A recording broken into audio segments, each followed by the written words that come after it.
Hello everyone, আমি সুমিতা। কেমন আছো তোমরা সবাই? আমার আজকের ব্লগটা আমার বাড়িতে যে গণেশ পুজো হয়েছিল তার উপর। প্রতিবারের মতন আমরা এবারও গণেশ ঠাকুরকে নেওয়ার জন্য চলে গেছিলাম কুমোরটুলিতে। কুমোরটুলিতে গিয়ে চারিদিকটা ঘুরে দেখার পর আমরা কনফিউজ যে আমরা কোন গণেশ ঠাকুরটা নিয়ে যাব। কারণ যে দোকানেই যাই এত সুন্দর সুন্দর গণেশ দেখি যে দেখার পর পুরো কনফিউজ হয়ে যায়। গণেশ ঠাকুর নেওয়ার আগেই আমরা কিছু গণেশের যেখানে স্থাপন করব সেই জায়গাটা ডেকোরেশনের কিছু জিনিসপত্র নিয়ে নিয়েছিলাম।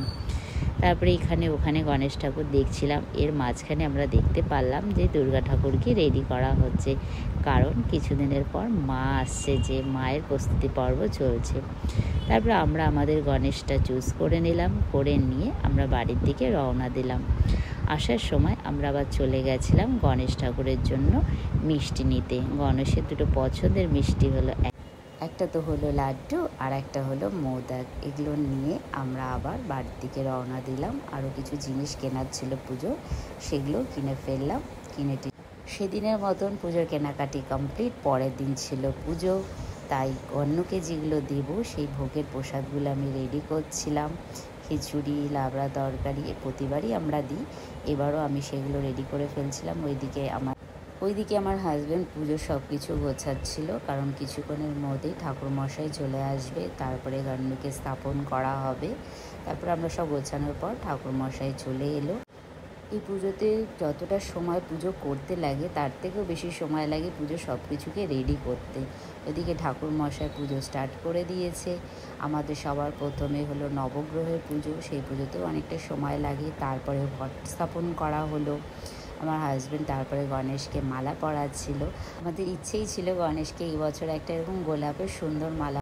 এরপর গান্নুকে দেওয়া হয়। গান্নুর সবচেয়ে পছন্দের জিনিস সেটা হচ্ছে লাড্ডু আর মোদক। এর মাঝে আমি একটু ভিডিও বানিয়ে নিচ্ছিলাম। সবাই এসেছিলো, আমার আত্মীয় স্বজনেরা, আমার ফ্রেন্ডসরা, সবাই। প্রতি বছর ইচ্ছা থাকে তাদেরকে ডাকার, কিন্তু সবসময় হয়ে ওঠে না।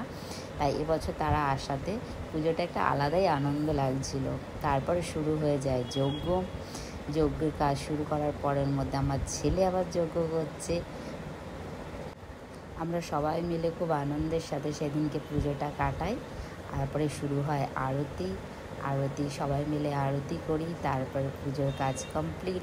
তারপরে পুজো কমপ্লিট হয়ে যাওয়ার পর ভোগ খাওয়া, সবাই মিলে আড্ডা দেওয়া, সেই দিনটা খুব আনন্দের সাথে কেটে গেছিলো।